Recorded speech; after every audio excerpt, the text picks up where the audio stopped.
I found this story on Reddit, buried deep inside one of those forgotten threads that people usually scroll past thinking it's just another creepypasta. But as I kept reading, I realized the way it was written, the raw detail, the emotion, the layers of suspense. This didn't feel like fiction. It felt like someone confessing, like someone pouring their last truth onto the internet before disappearing. And the story goes like this. It all began when I received a strange message on my phone from an unknown number, the kind of number that doesn't show up on caller ID, just blank digits and static, and the message said only one chilling line. If you want to know the truth, go to your uncle's house tonight, otherwise your sister will be next. The words stabbed through me, my heart pounding in my chest as if someone had pressed a gun barrel against it. And in that instant I knew this wasn't a prank. This wasn't spam. This was real, because the way my stomach dropped told me I was already too late to stop something. I grabbed my jacket, slipped my phone into my pocket, and rushed out into the cold night. The city streets were oddly quiet, street lamps flickering like dying fireflies, shadows stretching unnaturally long, as if the world itself wanted to keep me from reaching his house. When I arrived at the old iron gate of my uncle's home, the kind of house that always seemed a little too big for one family, the door creaked open before I could even knock, and there he was, my uncle, smiling at me with that warm family grin I had grown up trusting. But tonight, something about that smile felt wrong, hollow, painted on like a mask hiding a monster underneath. Behind him stood his wife, leaning in the doorway of the kitchen, her eyes locked on me with a silent scream buried in them. Fear so sharp I could feel it stabbing through her quiet stare, and yet she said nothing, only nodded as if to warn me. I stepped inside, the floorboards groaning like they were whispering secrets under my feet, and sat in the drawing room while he poured tea as though this was a normal family visit. Except his words dripped with nostalgia that felt poisoned. Every story about my childhood twisting into something sinister, every laugh sounding rehearsed.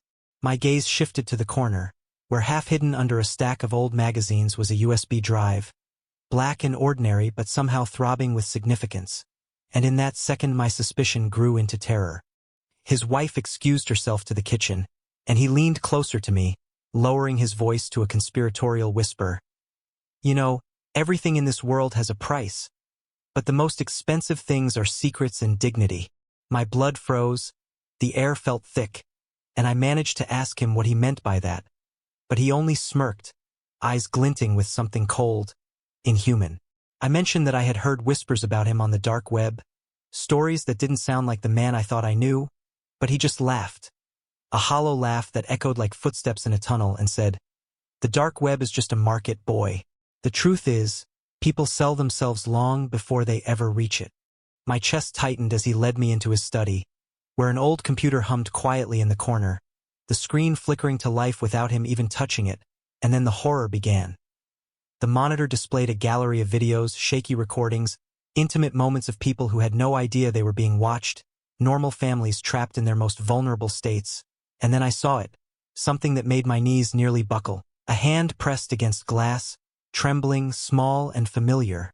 It was my sister's hand, her reflection caught in the recording, her fear bleeding through the pixels. The realization hit me like a blade through the ribs. My own uncle was the villain, the monster who had been exploiting his own family, feeding the dark web with the innocence of those closest to him. My stomach churned as I demanded answers, but his wife suddenly appeared at the doorway, tears streaking down her face, her lips trembling as though she had tried to scream 1,000 times but never found the courage. She looked at me with eyes that begged me to understand, to escape, because she too was a prisoner of his secrets. My uncle stood tall, his grin stretching wider, and he whispered, almost proudly, "Family is the easiest prey, because trust blinds them the most." My blood boiled, rage and terror mixing inside me, and as the walls of that house seemed to close in, I realized that stepping into his home wasn't just a visit. It was a trap, a story already written for me, one that ended either with my silence or my disappearance. And the reason this story feels so haunting on Reddit is because the post ended abruptly, mid-sentence, with no closure, no follow-up, no username ever posting again, leaving readers wondering if the narrator ever escaped, or if his uncle claimed yet another victim for the dark web.